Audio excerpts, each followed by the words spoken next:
Egunon, buenos días a todas y a todos. En primer lugar, quiero dar las gracias al Museo y al Servicio de Museos del Gobierno de Navarra por acogernos desde el primer momento, poniéndonos todo tan fácil y tan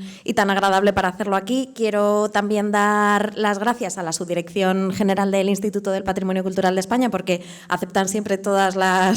las propuestas que hacemos. Eso también habla de lo que se valora el patrimonio inmaterial en el Instituto. Y también, por supuesto, a las compañeras de difusión y de planes nacionales por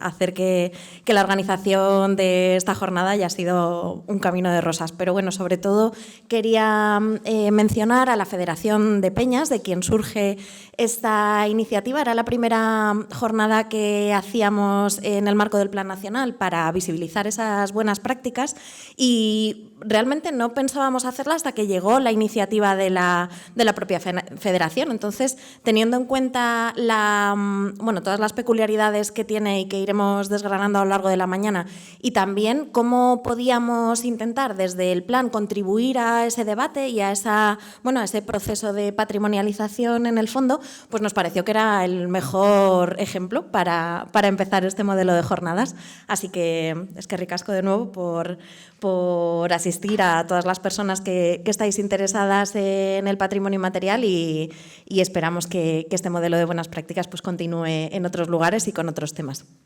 Pero bueno, para empezar estas jornadas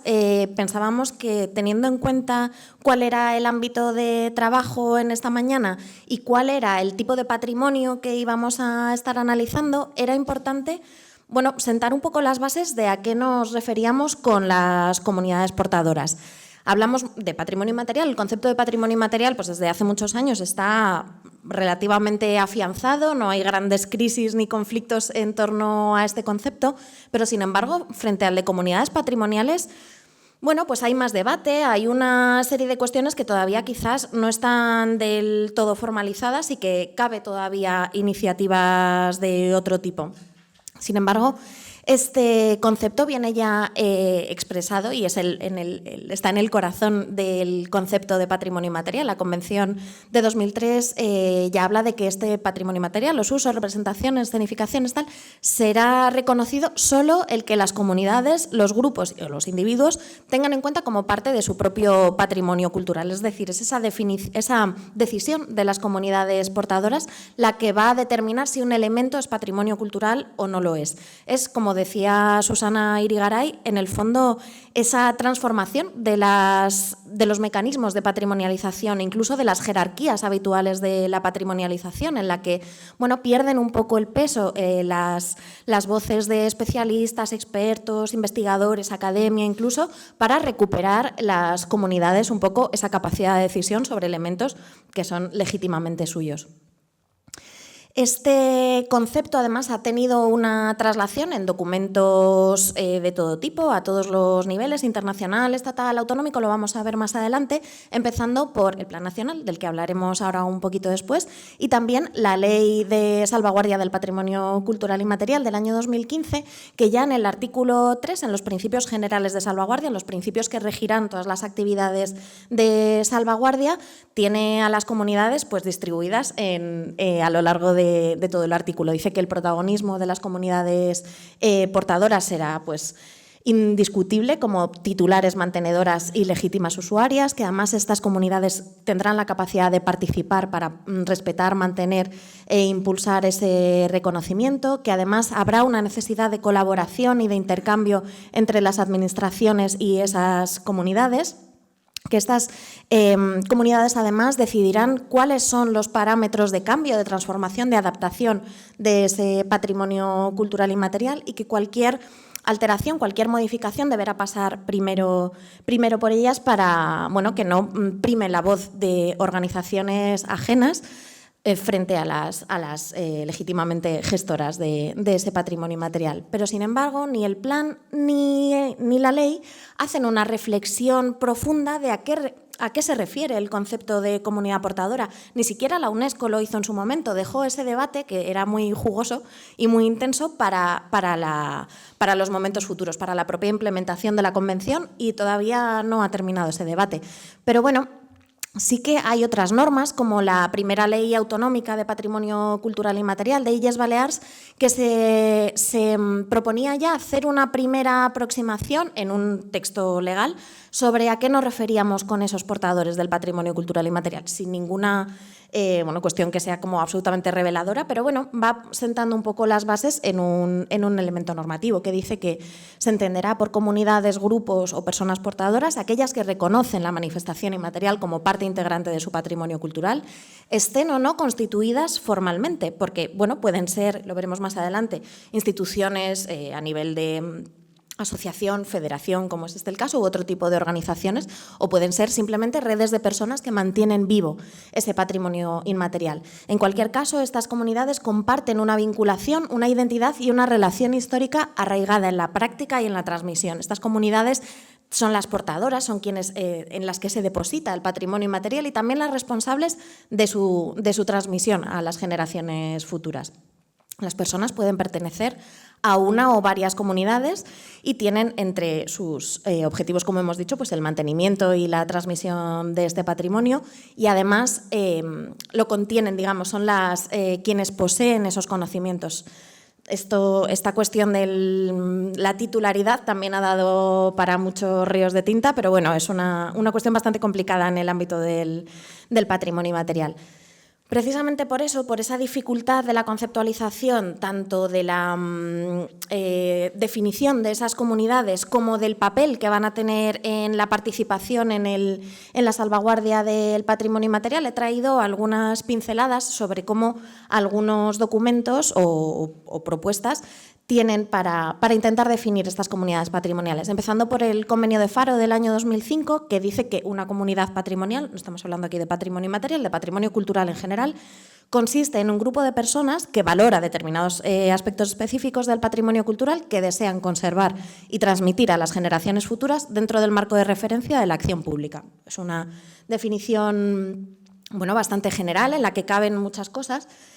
Pero vamos a bajar un escalón, lo vamos a acercar más a ámbitos más vinculados al patrimonio inmaterial a través de este proyecto de la Universidad Jaume I de Castelló, que dice que una comunidad patrimonial está formada por un conjunto de personas que en común y desde presupuestos basados en la horizontalidad, la participación, la inclusión y el afianzamiento de vínculos emocionales, aquí ya hay algunos conceptos que vamos a ir viendo también más adelante, inician y desarrollan procesos de reflexión y acción destinados a mantener vivo su patrimonio cultural. También vemos aquí bastante la vinculación entre, como comentaba Susana, la vinculación entre el Plan Nacional de Patrimonio Inmaterial y otras cuestiones como, por ejemplo, la educación patrimonial. Este proyecto verdaderamente casi es más de educación patrimonial y nos está sirviendo también para conceptualizar cuestiones relacionadas con el patrimonio inmaterial. Hay algunos aspectos bastante interesantes en esta definición que, de nuevo, no está relacionada exclusivamente al patrimonio inmaterial, pero es muy útil porque está vinculada a un territorio y a un patrimonio, es decir, está contextualizada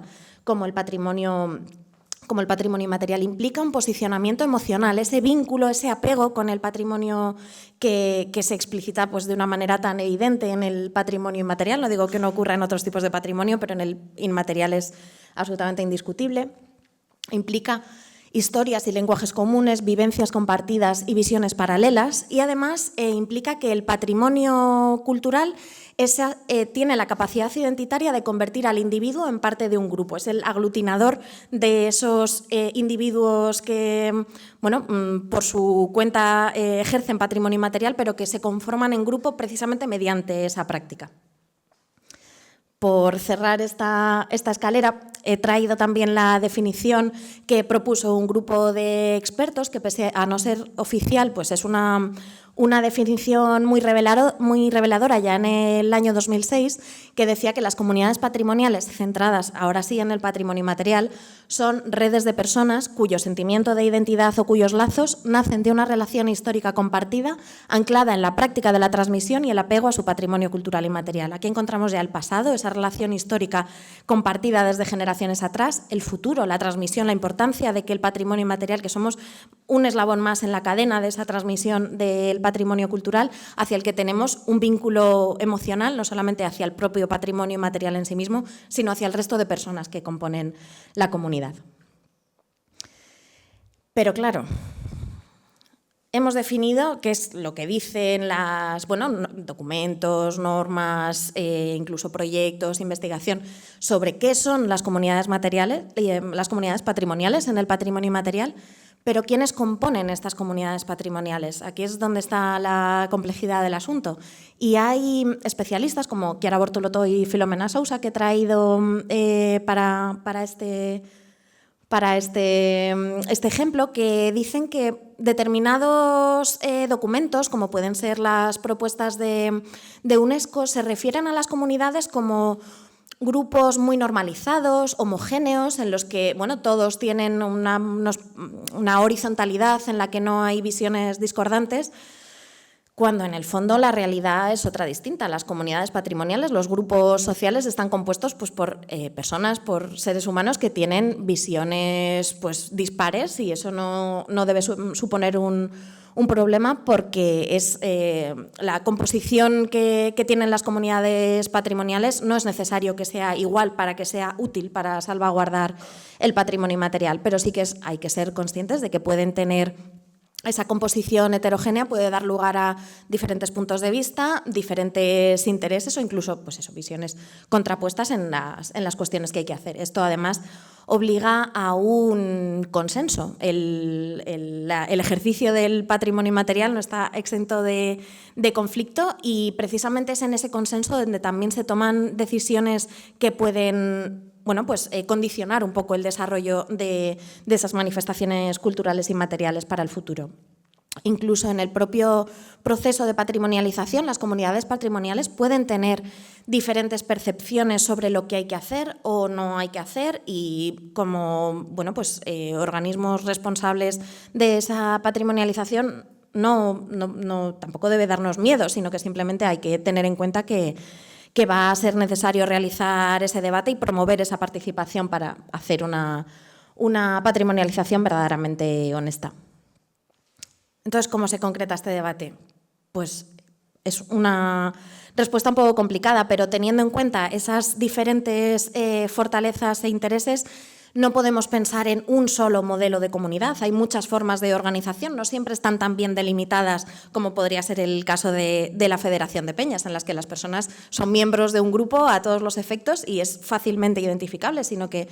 ¿quién es la comunidad portadora de los patios de Córdoba? Se me ocurre. Pues es un poco complicado. ¿Quién es la comunidad portadora de la Jota? Miles y miles de personas que la viven o la experimentan o la transmiten de unas maneras u otras. Es complejo pensarlas porque no están, naturalmente identificadas desde el principio, sino que además, como el patrimonio inmaterial, también cambian y se desarrollan en unos sentidos u otros y están sometidas a los cambios que experimenta cualquier manifestación humana, tanto cambios a nivel social como cultural, económico, político, y es bastante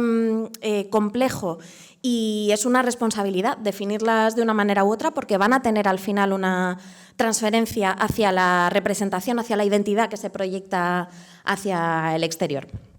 Pero por encauzar un poco esta cuestión, la antropóloga Ellen Hertz en el año 2015 ya se dio cuenta de que en los documentos de la UNESCO aparecían tres conceptos que eran muy distintos, pero que se usaban un poco indistintamente cuando traían consecuencias bastante diferentes. Tres conceptos relacionados con las comunidades del patrimonio inmaterial. El primero era un concepto fundacional, en el que decía que las comunidades estaban esencialmente definidas por su vinculación con el territorio y con la historia. Un concepto bastante, natural. Un concepto relacional, en el que una comunidad se identificaba por oposición a otra. Y un concepto performativo, que es yo creo que el más adecuado para el patrimonio inmaterial, que se define, en el que la comunidad se define y se reconstituye en ese hacer patrimonio. Es el propio ejercicio, la propia práctica del patrimonio cultural la que crea la comunidad portadora. No existiría esa comunidad independientemente del patrimonio cultural, sino que se crea a la vez que se crea el patrimonio inmaterial. Pero si era complicado definir a qué nos referimos en lo relativo a las comunidades portadoras, y también cómo se componen estas comunidades portadoras, no lo es menos cómo participan en el patrimonio cultural esas comunidades portadoras, en el patrimonio inmaterial, cuando además es la principal premisa que la Convención de 2003 impone a los Estados que la ratifican, esa participación de las comunidades, grupos e individuos. En el artículo 15 se dice que en el marco de sus actividades de salvaguardia, cada Estado parte tratará de lograr una participación lo más amplia posible de las comunidades, grupos e individuos que crean, mantienen y transmiten este patrimonio y de asociarlos activamente a la gestión del mismo. Sin definir lo que era una comunidad patrimonial, pues esto puede ser un brindis al sol, pero al final tiene que concretarse en algunas líneas específicas esta participación, pero UNESCO ahí pues no se moja. Entonces,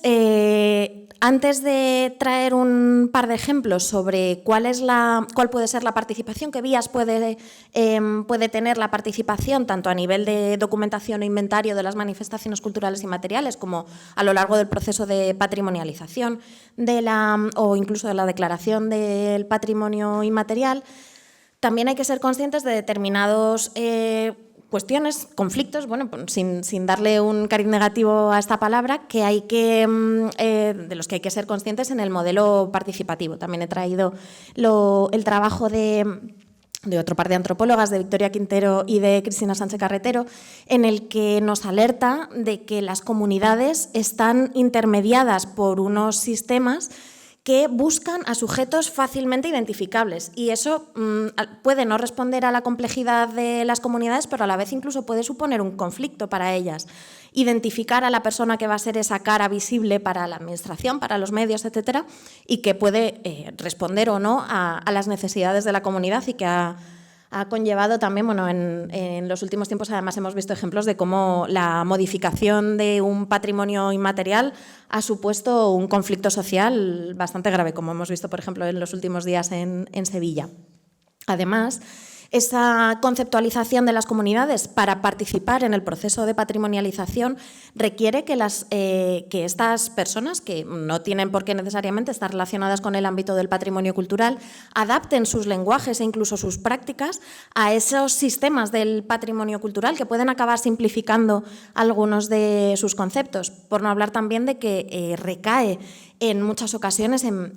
sobre los hombros de estas comunidades determinados trabajos de mantenimiento, incluso de mostrar al exterior ese patrimonio inmaterial que llevan mucho tiempo y mucho esfuerzo y que además pues igual determinadas iniciativas pueden no responder a sus deseos, sino que al final pueden acabar teniendo consecuencias a nivel político, económico, sociocultural que no son deseadas por parte de las comunidades. Pero bueno, para ser más optimistas, esta propuesta, todos estos conflictos son identificados por la UNESCO en la primera década de los 2000 y acaban dando lugar a una lista de principios éticos, a un código ético muy, muy básico y muy amplio, pero que puede servir también para canalizar todas estas cuestiones. En el año 2015 la UNESCO hace esta declaración, que no es vinculante, pero bueno, sí puede ser muy orientativa, en el que anima a esa oportuna identificación de las comunidades y representantes, a que solo se efectúe, como decía Susana Irigaray, ese inventario del patrimonio inmaterial que es verdaderamente reconocido por sus comunidades, que por supuesto estén informadas con conocimiento de causa para la realización de este inventario, que exista un consentimiento cuando intervengan personas ajenas, que se respeten los usos consuetudinarios de la comunidad en materia de acceso, por ejemplo, a determinados espacios que no están permitidos, cuyo acceso no está permitido para todo el mundo. Y esta frase que me encanta, de participación activa pero no invasiva de los gobiernos locales y regionales. Ahí también hay mucha tela, pero bueno, la participación de las comunidades en esa identificación o inventario es la razón de ser de todo el resto del proceso. He traído un ejemplo también de cómo el Plan Nacional propone la estructura de esta comunicación con las comunidades a través del asociacionismo y de las organizaciones culturales, de las que además en la Comunidad Foral de Navarra pues es muy experimentado. Es una una zona de mucha sensibilización y eso se muestra también en la capacidad de asociacionismo en lo relativo al patrimonio inmaterial. Para ello, el plan dice que se debe favorecer esas redes de colaboración entre ciudadanía y administraciones. El modelo de estas jornadas puede ser un ejemplo para ello. La Federación ha decidido el programa de las actividades, ha decidido los temas que se iban a poner sobre la mesa, que es verdaderamente pues, para lo que estamos aquí, para intentar responder un poco y dar visibilidad a esa autogestión. El reconocimiento de estas asociaciones y organizaciones como agente transmisor también. Favorecer el desarrollo de estudios y proyectos para esa capacitación, para esa, la Federación igual lleva un camino más recorrido, pero hay otras organizaciones que requieren unos primeros impulsos para poder desarrollar esa gestión por su propia mano, a través de programas de todo tipo, editorial, el formativo, etcétera, y también fomentar esa colaboración entre asociaciones, porque al final los problemas muchas veces son comunes, son transversales y el apoyo recíproco pues siempre es muy positivo. Como ejemplo de esta participación en la identificación e inventario del patrimonio inmaterial a posteriori, evidentemente tiene que existir a lo largo del propio proceso y del inicio una participación de las comunidades, pero no se termina esa participación cuando el elemento es inscrito en un inventario, ni mucho menos, sino que, bueno, pues por ejemplo en el caso del Atlas del Patrimonio Cultural Inmaterial de Andalucía, que es el inventario paradigmático de patrimonio inmaterial en el Estado español, se ideó a la hora de pensar en el final de esa primera fase masiva de inventario en el que se han identificado más de 1.800 elementos, pues pensar en cuál podía ser la manera de continuar esa actualización del inventario para responder a ese dinamismo del patrimonio inmaterial y también para poder seguir dándole voz a las personas portadoras de patrimonio inmaterial, estuviera o no inscrito en el inventario, y poder dar una continuidad a esos registros. Para ello se pensó este modelo, la red de informantes y registradores del patrimonio inmaterial de Andalucía, que pudieran seguir incluyendo elementos que no se hubieran inscrito antes y actualizando también los registros que se hubieran transformado simplemente con el paso del tiempo. En otro de los siguientes pasos de la patrimonialización, en las declaraciones bajo las categorías de protección administrativa, son procesos de singularización o reconocimiento cuya decisión debe partir de las comunidades portadoras para que los motivos de esa selección no sean cuestionables, es decir, que no sirvan para propósitos que no sean meramente la salvaguardia del patrimonio inmaterial. Evidentemente deben estar, como hemos dicho, desde el inicio, pero también no se puede pensar este proceso como poniendo el punto final en la declaración, sino que el proceso quizás más interesante a la hora de la salvaguardia está después. Y para ello, para favorecer o garantizar esa participación de las comunidades portadoras en las declaraciones, la Ley del año 2016 de Patrimonio Cultural de Galicia propone una figura, la figura de los órganos de gestión, que dice que es por resultar representativo de las comunidades y organizaciones reconocidas, esté legitimado para proponer y establecer las medidas de salvaguardia que resulten más adecuadas para la conservación y transmisión de sus valores culturales. De nuevo, el papel lo aguanta todo. Trasladar a la práctica estos modelos de órganos de gestión no ha sido nada fácil tampoco, pero es un primer paso. Tienen que existir estos mimbres para luego poder hacerlo en la realidad. Dice que estos órganos de gestión tendrán entre sus funciones el conocimiento, la monitorización de ese estado de conservación del bien, la comunicación de esas amenazas que pudieran a las que pueda estar sometido el bien para poder actuar a la mayor brevedad posible, la realización de propuestas de medidas de salvaguardia y también el reconocimiento de determinados perfiles que puedan ser especialmente positivos para la salvaguardia de este bien, como son los maestros y maestras, comunidades u organizaciones en el ámbito del bien. Estas medidas deben ser consensuadas, evidentemente, entre las comunidades portadoras y las administraciones. En estos órganos de gestión deben estar coordinadas todos esos perfiles, esas visiones, pero garantizando el respeto a esas jerarquías que existen dentro de los bienes y que no son asimilables igual a otros tipos de patrimonio cultural. Ya para ir cerrando,